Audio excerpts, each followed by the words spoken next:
Setiap saat, setiap waktu, keringat basah. Nunis, bagaimana kabarnya nih? Selamat siang juga Bu Mia. Alhamdulillah baik Bu ya, meski hawanya di siang ini panas banget ya Bu. Iya betul. Apa ibu ada waktu nih sebentar untuk ngobrol? Oh tentu ada Bu, boleh. Mari ngobrol apa? Terima kasih ya Bu ya atas waktunya. Oh seharusnya saya Bu yang terima kasih Bu yang sudah menghadiri saya untuk ngajak berdiskusi. Kebetulan nih Bu, saya tuh lagi bingung mikirin Bu. Dengan kita berdiskusi, kita ketemu hari ini, yang kita lakukan saat ini, apa yang ingin ibu harapkan ini? Gini nih Bu, saya itu kan punya murid yang selalu bertengkar, dan bertengkarnya tuh hanya karena ya masalah sepele gitu. Memang masalah sepele seperti apa ya Bu ya? Kok bisa bertengkar seperti itu? Kalau menurut saya sih Bu sepele, tapi nggak tahu ya buat anak-anak itu sepele apa enggak. Masalahnya gini loh, masa sih cuma gara-gara gitu pas jadi bertengkar. Masalahnya itu Bu, anak-anak itu sering diolok-olok sama temennya. Terus ngolok-ngoloknya itu pakai menyebutkan nama orang tua, terus menyebutkan kekurangan orang tuanya, misalnya oh ding celeng gitu. Nah terus malahan kemarin tuh yang namanya Royka itu malah mencakar temannya. Oh, jadi itu permasalahannya ya Bu ya, bertengkar sampai mukul karena diolok-olok dengan menyebut nama orang tuanya atau kekurangan dari orang tuanya gitu ya? Iya Bu, betul seperti itu. Terus ibu maunya gimana nih dengan permasalahan yang ibu hadapi sekarang ini? Ya saya sih menginginkan murid-murid itu tidak mengolok-olok lagi Bu, apalagi sampai menyebut nama orang tua, terus menyebutkan kekurangan orang tuanya itu. Ya andai saja itu terjadi pada saya, meskipun saya dewasa, tapi mungkin saya pasti sedih dan gak terima. Karena itu juga bisa menjadi pemicu pertengkaran terhadap anak-anak, bahkan sampai melakukan kekerasan antar teman-temannya tersebut. Oh begitu ya Bu ya. Jadi gini ya Bu ya, menurut ibu itu kan ada skala ya Bu ya, skala 1 sampai 10 anak-anak yang melakukan mengolok-olok kepada temannya itu. Kira-kira menurut ibu Nunis, anaknya ibu yang bertengkar itu masuk ke skala berapa ya Bu ya? Skala 4 mungkin Bu, karena memang keseringan mereka seperti itu. Oh, dengan tindakan itu apa yang akan ibu lakukan nantinya? Ibu ingin merubah menjadi skala berapa? Kalau keinginan saya sih Bu menjadi skala 10, karena saya juga khawatir kalau misalnya murid itu sampai ngadu ke orang tuanya, nanti kan bukan jadi pertengkaran antara murid dengan murid, malah meningkat menjadi ke orang tua dengan orang tua. Kan itu malah bikin khawatir lagi Bu, malah berbahaya. Wah, tindakan yang memiliki kekhawatiran atau kecemasan seperti ini yang memang harus ditindaklanjuti ya Bu ya. Memang sebelumnya ibu bercerita ke saya apa yang ibu lakukan pada murid yang memiliki sifat yang demikian itu. Saya tegur Bu, terus saya tanya kenapa sampai mengolok temannya seperti itu. Terus mereka jawabnya bagaimana ya Bu? Malah senyum-senyum, malah bilang seru Bu. Oh, berarti murid itu mengolok-olok temannya dengan sebutan kata-kata yang bermakna konotasi itu dianggap sebagai hiburan ya Bu ya? Nah itu dia Bu, jadinya seperti itu. Sekarang kan sudah tahu ya permasalahan yang Bu Nunis hadapi. Lalu apa yang akan ibu lakukan mengenai permasalahan itu? Upaya yang saya lakukan yaitu Bu, saya mau memanggil anak-anak yang mengolok-olok itu, kemudian menanyakan sebab dan akibatnya. Kalau udah saling memaafkan, saya suruh main lagi. Ya tapi keesokan laginya ya bersikap seperti itu lagi, mengolok-olok temannya lagi. Kenapa ya Bu ya? Mungkin tindakan yang ibu lakukan itu kurang direspon oleh muridnya. Bisa jadi sih Bu, gimana kalau saya beri arahan terhadap anak tersebut gini, kalau diolok-olok itu apa ada yang berkurang dari atau hilang dari diri kita? Kan tidak ada kan ya. ya mending diam aja bila ada yang mengolok atau mengejek kita, ya meskipun itu kadang nyakitin sih ya. Jadi kalau misalnya ada yang mengolok-olok, ya abaikan saja, dicuekin aja. Toh tidak akan ada yang hilang atau yang berkurang dari kita. Malah justru mereka yang capek, yang hilang. Karena apa? Mereka capek mereka ngomong, ngeluarin tenaga. Kan akhirnya yang dirugi siapa? Kan yang mengolok-olok. Ya setidaknya dengan memberi arahan seperti itu, anak-anak itu untuk mengontrol emosinya biar tidak terpancing. Karena biasanya yang terpancing emosi duluan itu itu yang diolok. Jadi kunci utamanya itu untuk mengantisipasi terjadinya pertengkaran yang diolok-olok itu supaya tidak menggubris atau tidak mendengarkan. Intinya cuekin aja lah, biarin aja. Nah, iya betul sekali Bu. Toh dengan diolok-olok yang didapat tidak ada yang kurang dari kita ya Bu ya. Jadi kita anak-anak itu harus punya kontrol sendiri ya Bu ya. Menurut Ibu, apa tindakan tersebut bisa tercapai sesuai dengan apa yang Bu Nunis harapkan? Saya yakin sih Bu, karena memang kunci utamanya itu jangan sampai terpancing emosi.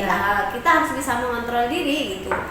Oh iya betul sekali Bu. Kira-kira kapan nih Bu Nunis mau menerapkan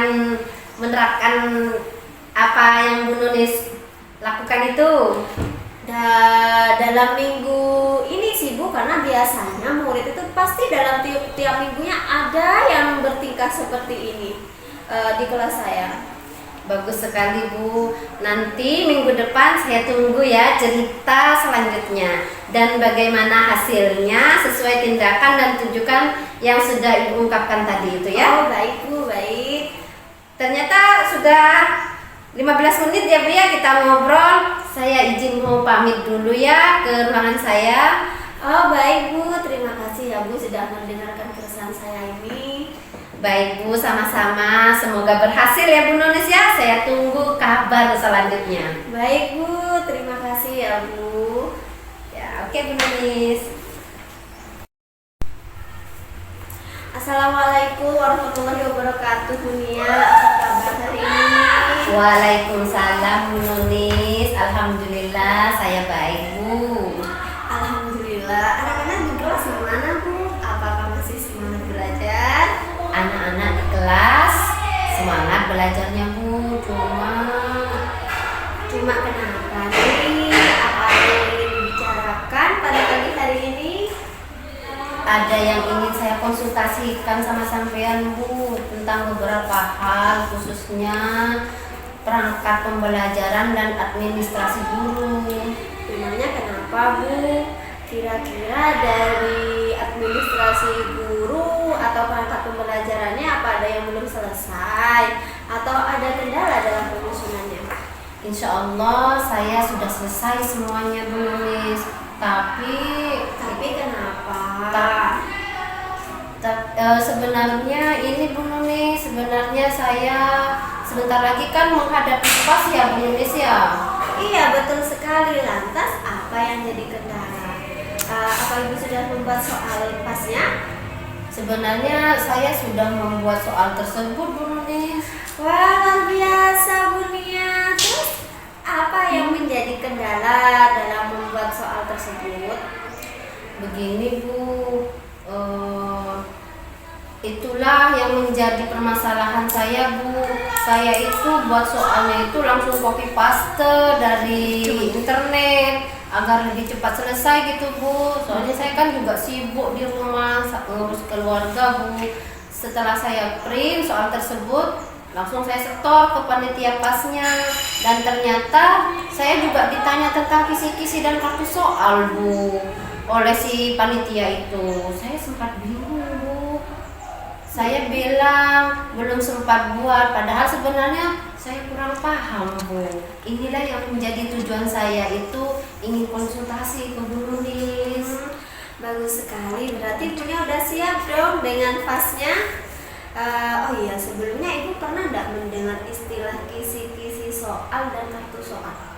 Kalau untuk kisi-kisi saya pernah mendengarnya Bu, tapi jujur Bu, saya tidak paham apa itu si kisi-kisi. Bahkan untuk kartu soal saja saya belum pernah mendengarnya. Barangkali Bu Nunis ini bisa memberi penjelasan tentang kartu soal itu apa dan kisi-kisi itu apa. Kisi-kisi itu dan kartu soal adalah tahapan yang dilalui sebelum membuat soal, baik soal PH, PTS, PAS, dan PATU.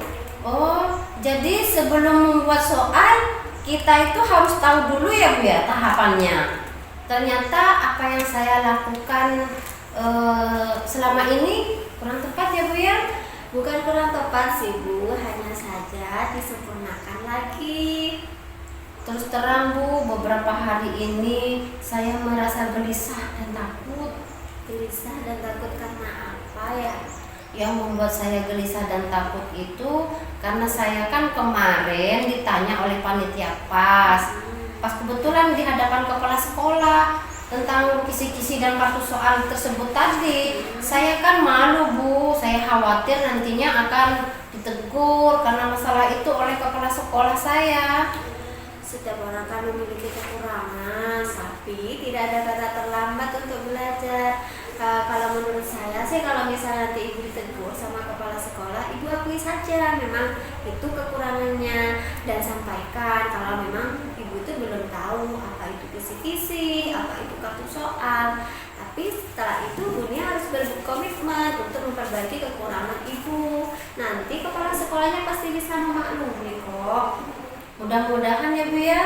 Iya, amin. Jujur ya Bu ya, selama ini ketika saya membuat soal, baik soal ulangan, PTS, PAS ataupun PAT, saya itu langsung membuat soalnya, bahkan kopas, tanpa membuat kisi-kisi dan kartu soal. Sebenarnya apa sih Bu itu kisi-kisi dan kartu soal? Baik Bu, kisi soal itu merupakan deskripsi kompetensi, materi, metode pelaksanaan skor masing-masing soal, termasuk di dalamnya juga membuat indikator soal yang merupakan gambaran singkat tentang soal yang akan diujikan. Pembuatan kisi soal ini bertujuan untuk menselaraskan perangkat soal, sehingga hal ini juga akan mempermudah kita dalam proses evaluasi. Terus kalau kartu soal itu sendiri apa ya Bu? Oh, kalau kartu soal penerjemahan dari kisi-kisi soal yang telah dibuat tadi, yang mana di dalamnya berisi butiran pertanyaan yang akan dijadikan sebagai alat evaluasi, termasuk kunci jawabannya. Dari kartu soal itulah nanti kita akan membuat naskah soal yang siap dibagikan kepada murid-murid kita. Terima kasih banyak ya Bu Nunis. Saya sekarang jadi lega dan paham bagaimana prosedur pembuatan soal yang baik. Kalau Bu Nunis ada waktu, boleh nggak saya belajar bersama Bu Nunis? Lebih tepatnya itu praktek membuat kisi-kisi dan kartu soal sebelum membuat soal gitu. Oh iya, luar biasa ya Bu ya. Saya salut loh sama sampean Bu. Sama tuh semangat belajarnya itu luar biasa. Ayo, mari kita nanti bisa belajar bersama, dan saya dengan senang hati akan membantu dunia sambil saya juga belajar. Enaknya itu belajarnya pada saat jam istirahat atau jam pulang, setelah jam pulang Bu? Bagaimana kalau pada saat jam istirahat saja Bu Nunis? Sepertinya kan lebih baik kita tidak terganggu pada saat jam pulang, kita bisa langsung pulang kalau pada saat jam pulang. Oke, siap Bu. Nah, sebagai bentuk komitmennya Ibu kedepannya akan bagaimana? Ternyata untuk membuat soal itu tidak mudah, tidak semerta-merta langsung asal membuat ya Bu ya, atau langsung kopas dari internet. Tapi kita harus membuat kisi-kisi dan kartu soal terlebih dahulu.